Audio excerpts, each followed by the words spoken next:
Police report. Case number 102482. Date 3/8/19. Reporting officer Matthew Davies. County redacted. City redacted. State redacted. Incident. As of this past Friday, the 2nd Precinct received multiple 911 calls detailing a disturbance at the address of 3608 Addison Lane. At 9:03 p.m., the first call provided a complaint concerning the residents of the house next door, 3608. The caller, who shall remain unnamed, described shouting and loud banging. When asked, the caller clarified that the banging was not gunfire. The caller had not attempted to interfere and was advised not to. 2 officers were dispatched to alleviate the situation. At 9:05 p.m., the dispatch team responded to a second call originating in the same neighborhood. The call described as similar circumstances, such as screaming, loud banging, and other disturbances. The caller also disclosed that he had witnessed violence through the window of house 3608, describing a wrestling match over there. When asked what he had seen specifically, the caller described fighting silhouettes. The caller verified that no gunshots were heard. The caller was advised not to interfere. At 9:07 p.m., a third call described similar disturbances. The dispatcher later reported that shouting and other commotion was audible over the call. Despite the caller's insistence that his location was 4 houses down from 3608, the caller pleaded that law enforcement be dispatched to the location as soon as possible. The dispatcher informed him that law enforcement had been dispatched and would arrive shortly. Also at 9:07 p.m., a simultaneous call reported disturbing noises and depicted, in real time, the arrival of a stranger to house 3608. As stated by the caller, Yeah, a car just drove up and parked outside of the house. I can't tell what kind of car it is. I don't know, but somebody's getting out. A man. Can you describe the man, sir? He's tall and dressed and it's a priest. So a cassock, cape, and a white neckband. I don't know the works. I can't see a lot from here. He's a priest and he's going up the sidewalk to the house. He just went inside. let the record show that the frequency of calls increased between the 4th call and the time law enforcement had arrived, but the information provided was considered redundant. At 9:09 p.m., Officers Smith and Jensen reported that they had arrived at the scene. Possible status update, 1228.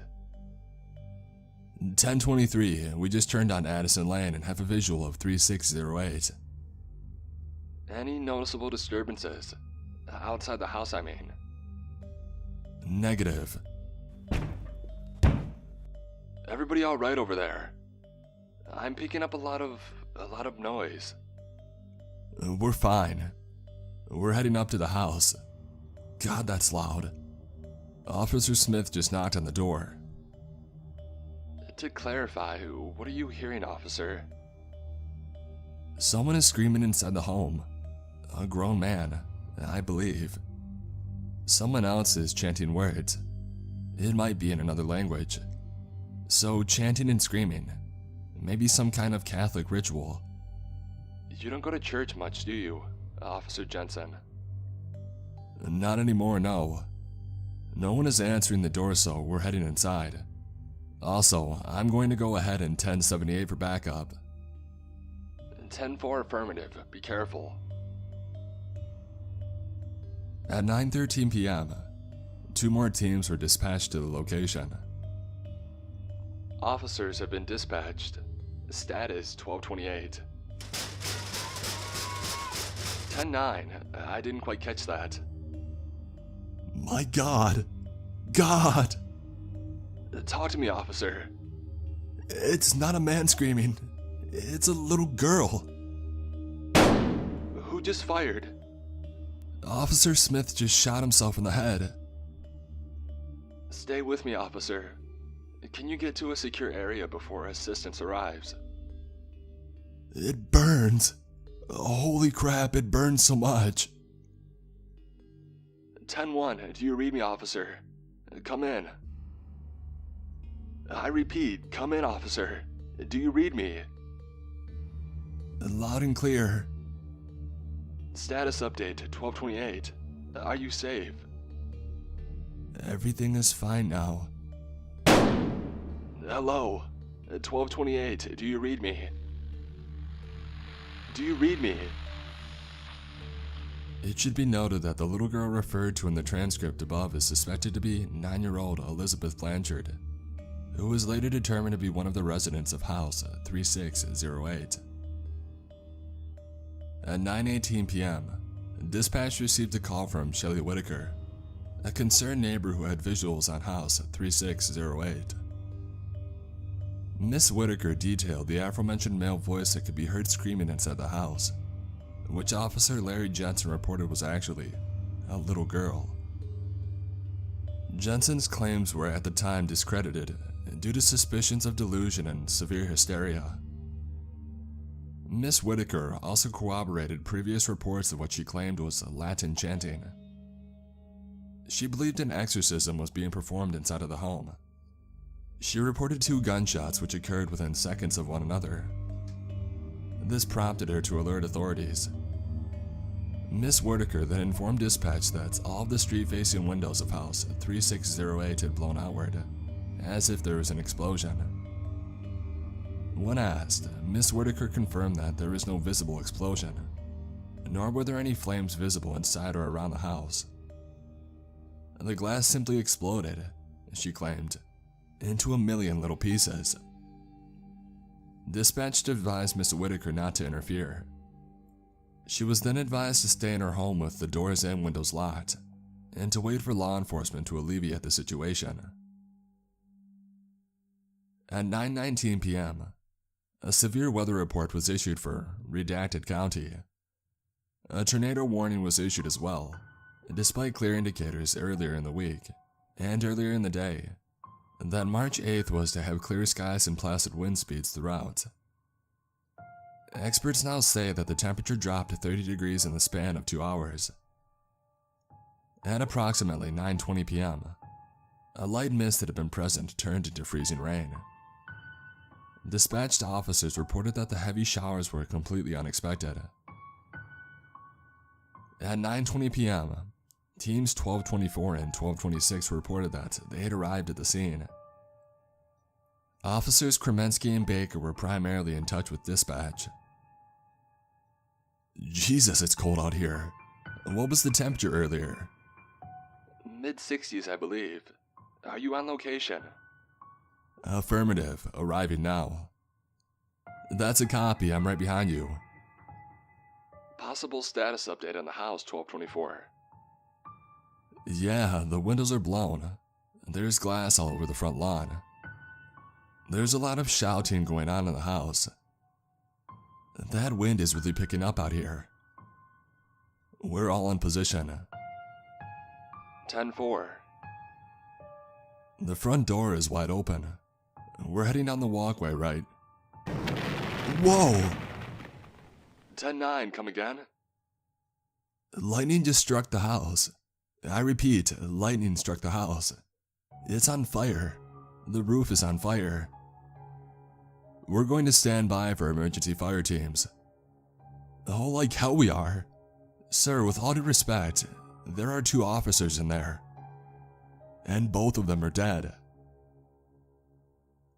At 9:25 p.m., the St. Mary Monument that stood in front of Redacted Catholic School, which had been erected nearly 50 years before, toppled and broke due to high wind speeds. It was reported that the head split perfectly down the middle. Dispatch received multiple calls from the entire west side of the city, detailing a tornado forming in the dark half of the sky. At 9:30 p.m., a tornado watch was issued for Redacted County, and residents were advised to take shelter. Where's the damn fire team? Where are they? I've just been informed that the fire team dispatched to your location has been struck by lightning. No one survived the initial strike. What? How is that possible? There's another team headed your way from Station 4. That's all the way across town. ETA is 5 minutes. Forget it, there's no time. We're going in. Ready your weapons. I'm getting visual on a funnel cloud headed this way and it does not look good. Hang in there, officer. Talk to me. Both teams are heading through the front door now. The chanting is loud. The shouting is loud, coming from the back of the house. Jesus, I found Jensen. A bullet through the head and blood everywhere. Moving to the back of the house now. Guns drawn. Freeze! Move away from the girl and put your hands in the air. By the power of Christ, leave this child at once. O Holy One, rebuke this demon and spare her life. Cast out this wicked spirit as you did with Mary, as you did with countless others. If you don't back away from the girl, we will shoot you. You think you can stop me? You're just a sinner. You think you have power over me. What's wrong with her? Firing in 5, 4, 3, 2. Oh, by the power of Lord Jehovah, by the power of Yahweh and the great I Am, leave this mortal host at once. Et potestas Christa erget vobes. What's happening? He's on the wall. Who's on the wall? The priest, he's against the wall and he's choking. God, she's killing him. Fall back, fall back. It won't open. She's doing this. Stay back, get the hell away from me. Hello, what's happening? Hello, 10-101, are you secure? Hello? Hello, I can hear you. Please, help me. I don't know what's happening. Who is this? My name is Elizabeth Blanchard. I live at 3608 Addison Lane. Please, help. There are dead people everywhere. Oh no, Father Connors. My mom has 3 big knives in her chest. Police officers everywhere. Blood, blood, blood. The house is on fire. Stay calm, we're sending help immediately. Can you get to somewhere safe? Yes, I can. But I don't think I will. What was that? I think I'll stay right here. The fire's moving towards me now, and I'm starting to like the way the heat feels on my skin. The way the flame shoots higher and higher, higher and higher, getting hotter and hotter and hotter. I wouldn't advise. I'm in them now, and it feels so good. When the fire team arrived at 10:04 p.m., the tornado formation had died as quickly as it had started. The dropping temperature of 28 degrees returned to 63 degrees shortly after. The barrage of citywide lightning strikes ceased almost immediately. Wind speeds were next to 0.